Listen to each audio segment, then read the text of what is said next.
Hey, it's Kira, the conflict coach, with a 2-minute conflict coaching soundbite. Today, I'm talking about what is relevant right now as we're dealing with this coronavirus outbreak. See, a lot of people feel particularly fearful and anxious because we don't know what is going to happen with this disease, and we don't know how that is going to affect us. We feel a supreme lack of control, and we are very anxious as a result. Now, here's the thing.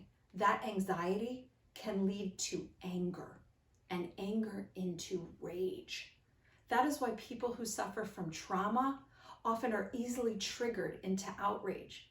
It's because of their underlying fears. So you might actually be getting into more conflicts now when the stakes are high, than you would have otherwise. So what can you do about that? Well, here's the thing. The human mind can't handle the deep emotions of fear and anger and feelings of love and compassion at the same time.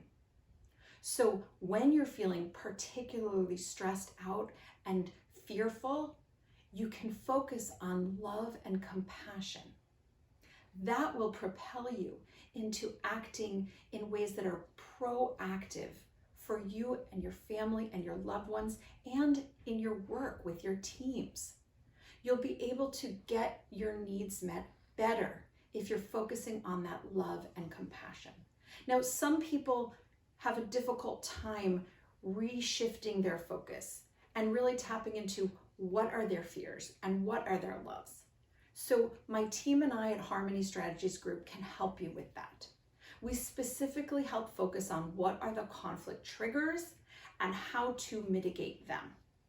So give us a call, drop us an email. We are happy to help.